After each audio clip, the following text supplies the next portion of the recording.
just when it seemed like Jonathan Kuminga was halfway out the door in Golden State. A shocking twist has flipped the entire Warriors offseason upside down. So if you've been following all the buzz around trade rumors, front office tension, and contract drama, brace yourself, because we've got a major plot twist, and it might just change everything about how this franchise approaches the final years of Steph Curry's legendary run. Now let's rewind a bit. For weeks, maybe even months, all signs pointed to a split. Jonathan Kuminga was reportedly unhappy with his role. There were whispers about behind-the-scenes friction, speculation about his fit under Steve Kerr's system, and endless trade chatter linking him to teams like the Kings, the Suns, and even dark horse suitors like the Raptors and Pacers. The fan base was split. Some folks ready to cash in on Kuminga's potential while he still had value. Others begging the front office not to give up on a 21-year-old with sky-high upside. It felt like a countdown to a deal. But according to a bombshell report from the San Francisco Standard, all of that noise? It's being silenced, at least for now. Sources inside the organization have confirmed that the Warriors are not looking to trade Kuminga this offseason. That's right. After months of speculation, trade talks have cooled completely. The front office has decided to stay put and keep JK on the roster heading into the new season. And that's not just a vague rumor. This comes directly from plugged-in insiders who have been tracking the situation closely. So what changed? Well, internally, the vibe has shifted. What started as an off-season filled with pressure and urgency, the need to retool the roster, move off certain contracts, create financial flexibility, has now become a more measured, calculated game of patience. The Warriors, led by GM Mike Dunleavy Jr., are not feeling any rush to make a lopsided deal or move a young piece like Kuminga for pennies on the dollar. In fact, the thinking inside the building right now is, let's wait. Let's play this smart. Let's not panic, And a lot of that comes down to how they view Kuminga's value in the long term, both as a player and as a potential trade asset. Kuminga, for his part, is still technically unsigned. He hasn't inked a new extension, and we're now approaching the possibility of him playing the season under a qualifying offer worth around $7.9 million. Now, that might sound decent on paper. It gives him one more year in Golden State, and then he hits unrestricted free agency next summer. But that's a risky move, and everyone in the league knows it. If Kuminga takes that qualifying offer and things go sideways, if he gets injured again, like the ankle sprain and tailbone issues that sidelined him late last season, or if he falls out of Kerr's rotation and ends up riding the bench, then his market value could take a massive hit. And that's why some agents around the NBA are calling this move the nuclear option. It's a last resort, a pure gamble. The deadline for Kuminga to accept that qualifying offer? October 1st. So, the clock is ticking. But the Warriors believe they still have time to work out a real deal. And make no mistake, they'd much rather lock him into a more team-friendly contract, both to keep him on the roster and to retain a tradable salary slot. Right now, the front office is hoping that Kuminga and his agent, Aaron Turner, are simply posturing, trying to create leverage. But here's where things get even trickier. According to multiple reports, including one from ESPN, Kuminga's camp actually came to the table with some offers. One of the frameworks discussed during the Summer League in Las Vegas was a 3-year, $82 million deal that would have allowed the Warriors to stay below the dreaded second apron, which is a huge concern for teams trying to dodge the harshest penalties of the new collective bargaining agreement. But Golden State said no, flat out. They rejected it. And maybe the bigger question, what are the Warriors actually planning here? Are they really trying to develop Kuminga into a foundational piece? Or are they just waiting for the right moment to flip him as part of a bigger swing? Because this franchise isn't standing still. They know the clock is ticking on Steph. They know Draymond's not going to be around forever. They're not going to waste what might be their last real shot at a title window. So whether it's Giannis or someone else that shakes loose between now and February, they want to be ready. The more you peel back the layers of this Jonathan Kuminga situation, the more you realize just how calculated and high-stakes this entire offseason has become for the Golden State Warriors. Because this isn't just about a young player looking for a payday, and it's not just about a front office playing contract chess. This is about navigating one of the most delicate balancing acts in the NBA right now, building for the future without wasting the present. And the Kuminga standoff sits right at the center of it all. So let's dig into the psychology of what the Warriors are really doing here. On the surface, it looks like they've made a firm decision. No trade. Keep Kuminga. Let him come into training camp. See what happens. But when you take a step back and really analyze the timing, the structure of their offers, and the way the leaks have been coming out over the last couple of weeks, it starts to look less like a commitment and more like a very public chess match. First, consider how the Warriors responded to Kuminga's camp floating that 3-year, $82 million proposal. Instead of meeting halfway, they lowballed him, relatively speaking, with a shorter deal, less guaranteed money, and, more importantly, a team option. That tells you all you need to know. They're not buying fully into the Kuminga stock. Not yet. They want flexibility. They want an exit ramp. And if they have to go year to year with him, so be it. They'll preserve the cap slot, they'll protect the trade asset, and they'll reevaluate at the deadline. It's smart business, but it's also risky because it opens the door for frustration, tension, and potential locker room issues. Now, from Kuminga's perspective, this whole process has to feel like a test of faith. He came into the league as a top 7 pick, full of raw athleticism, defensive potential, and untapped defensive talent. He's shown flashes, no doubt. There have been stretches where he looked like the second-best player on the floor behind Steph. But at the same time, he struggled with consistency, spacing, decision-making, and, let's be honest, he hasn't always earned the trust of Steve Kerr. So he's stuck in that awkward in-between space. Not quite a star, but too talented to be treated like a fringe rotation guy. And the way the Warriors have handled him reflects that. 1 minute, they're hyping him up as untouchable. The next minute, they're offering him a deal with no trade protections and a team option. That kind of message is loud, even if it's not being said directly. And for Kuminga's agent, Aaron Turner, who's already got a history of playing hardball in situations like this, that only strengthens the case for holding the line. But here's the wild card. Turner already convinced one of his clients, Victor Oladipo, to take the qualifying offer route, and it blew up in their faces. Oladipo got injured, his market collapsed, and eventually, he parted ways with Turner altogether. That precedent looms large here. It's hard to imagine Kuminga's camp isn't thinking about that exact outcome.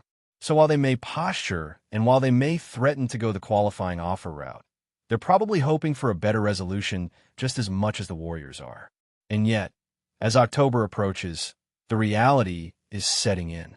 If there's no deal, Kuminga may have to make a career-defining decision. Sign the qualifying offer and risk everything. Or take a short-term, less-than-ideal extension and hope the Warriors don't ship him off by the deadline. Neither option is perfect. Both carry real consequences. And both would send a message to the rest of the league about where Kuminga sees himself and how much faith he has in Golden State's long-term plan.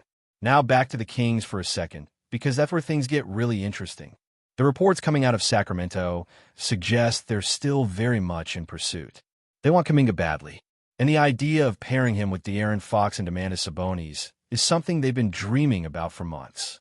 But their problem is leverage or a lack of it. They're capped out, they can't make a straight offer sheet, and they need Golden State to play ball on a sign-and trade. And the Warriors? They're not in the mood to help a conference rival unless the return is absolutely pristine. The Malik Monk proposal, in theory, makes some sense on paper. Monk is a proven scorer. He's still just 26. He had an excellent season off the bench, and he fits the Warriors' offensive style. But Golden State isn't building around offense right now. They need defenders. They need wings with size. They need a long-term front-court solution. Monk doesn't check those boxes.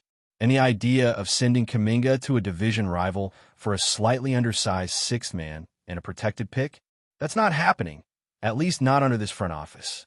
There were whispers last week that the Warriors would only even consider Sacramento's offer if Keegan Murray were part of the package. But here's the thing. Murray hasn't even been brought up in serious talks. The Kings aren't including him. Same with Keon Ellis, who some in the league view as a future starter. So we're stuck. Sacramento's not sweetening the deal, and the Warriors are holding firm. And the result is this long, dragging standoff that's frustrating everyone involved, especially the fans. Now what's fascinating is the timing of the leaks. Right after Summer League ends, boom, reports start surfacing that Golden State is done answering trade calls, that they've pivoted, that they're moving forward with Kuminga. But think about it. If you were actually trying to maximize trade leverage, what would you do? Exactly that. You'd leak a story saying, "We're off the market. We're not desperate. We're happy to keep him." And just like that, you force the other team to up their offer. So it's very possible this is just one big bluff. A power move. A way to push Sacramento to drop the protections or throw in a better asset. But if that's the case, there's also a risk, because if the Kings call the Warriors bluff and walk away, then what? You're left with a disgruntled young player on a one-year deal, no extension, and limited flexibility at the trade deadline. You also run the risk of souring the relationship beyond repair. And that's a tough needle to thread when you're trying to stay in win-now mode and manage the future at the same time. Before we continue, make sure to leave a like and subscribe to the channel so you won't miss any exclusive Dubs updates. Let's keep going. ELFRID Payton's recent signing with the Golden State Warriors has sent shockwaves throughout the entire NBA community, creating a ripple effect that is felt far beyond the Bay Area. Known for his tenacious defense and playmaking abilities, Payton brings a unique blend of skills to a Warriors team that has been seeking to bolster its backcourt depth and versatility. This unexpected move disrupts the conventional power dynamics of the league, as the Warriors are not only acquiring a reliable point guard, but also adding a player capable of impacting both ends of the floor with high energy and intensity. Payton's arrival signals a strategic shift for the Warriors, whose front office appears determined to shake up the roster and increase their competitiveness in an increasingly crowded Western Conference. His defensive prowess, combined with the ability to facilitate offense, complements the Warriors' established stars, creating a more balanced and dynamic unit. Analysts and fans alike are eager to see how Payton's addition will affect the team's chemistry and playing style, especially as the Warriors prepare to face fierce competition from rising contenders. This signing also emphasizes the growing trend in the NBA, where teams look beyond superstar acquisitions, focusing on role players who can make a tangible difference on the court. ELFRID Payton's presence on Golden State could very well be the catalyst that propels the team back into title contention, proving that strategic roster moves can often be as impactful as headline-grabbing trades. The implications of ELFRID Payton joining the Warriors extend well beyond the immediate impact on the team's lineup. It represents a broader shift in the NBA's competitive landscape. Payton's reputation as a gritty defender and reliable distributor challenges the common narrative that only high-scoring stars dictate the success of a franchise. With the Warriors already boasting elite shooters and playmakers, adding Payton enhances their defensive identity and backcourt stability, which are crucial in playoff battles where every possession counts. This move also highlights Golden State's intent to build a versatile roster capable of adapting to multiple styles of play, from fast-paced offense to tough, physical defense. The signing disrupts the plans of other teams that might have been targeting Payton as a free agent or trade option, forcing a recalibration of their own strategies. Additionally, Payton's ability to handle pressure and execute under high-stakes situations fits perfectly with the Warriors' championship culture, established over years of playoff success. By integrating a player with Payton's skill set and mentality, Golden State is reinforcing its commitment to resilience and tactical excellence. This decision underlines the importance of complementary players in the modern NBA, where collective effort often outweighs individual star power, and it could set a precedent for how teams construct rosters in the future. ELFRID Payton's journey to signing with the Golden State Warriors is as compelling as the impact his presence promises to bring. After several seasons marked by steady improvement and moments of brilliance, Payton has earned a reputation as a hard-working, coachable player who thrives in team-oriented systems. His ability to read the game defensively and make quick decisions offensively makes him an ideal fit for the Warriors' fast-moving and highly skilled style of play. This signing comes at a critical juncture for Payton's career, providing him with an opportunity to showcase his talents on one of the NBA's biggest stages alongside some of the best players in the league. The Warriors' coaching staff is known for maximizing the potential of their role players, and with Payton's skill set, there is a strong possibility he will flourish and become an integral part of their rotation. The excitement surrounding his signing is amplified by the fact that the Warriors did not have to make a blockbuster trade or give up key assets to secure his services, making it a savvy move that could pay dividends in both the short and long term.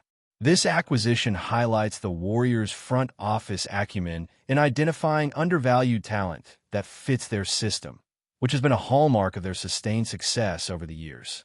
The signing of ELFRID Payton by the Golden State Warriors also sends a powerful message about the team's strategic priorities and the evolving nature of NBA roster construction. In an era dominated by superstar-centric narratives, the Warriors' decision to bring in a player like Payton underlines the importance of balance, defense, and unselfish play. Payton's strengths in disrupting opposing offenses and facilitating ball movement align perfectly with Golden State's vision of a cohesive, team-first approach that has brought them multiple championships. His experience and maturity add a stabilizing influence in the locker room, where leadership and professionalism are highly valued alongside raw talent. Furthermore, Payton's signing can be seen as a reflection of the Warriors' adaptability and willingness to embrace new challenges, even as they attempt to integrate younger players and manage the physical demands of a long season. This move also intensifies the competition in the Western Conference, where every advantage counts. With Payton on board, the Warriors gain a valuable chess piece that can tip the scales in close games and critical moments. This addition exemplifies the fine margins in professional basketball and the continuous quest for incremental improvements that define championship-caliber teams. Ultimately, ELFRID Payton's signing with the Golden State Warriors represents more than just a roster update. It is a statement about ambition, strategy, and the evolving dynamics of the NBA. As the Warriors look to reclaim their position atop the league hierarchy, integrating a player of Payton's caliber demonstrates their commitment to depth, versatility, and defensive toughness. This move not only enhances the team's immediate prospects, but also lays the groundwork for sustained success in a fiercely competitive environment. Payton's arrival may well shift the narrative around the Warriors, highlighting their ability to adapt and innovate rather than solely relying on their established stars. For fans and analysts, this signing opens new avenues of discussion about the value of complementary players and the multifaceted approach needed to win in today's NBA.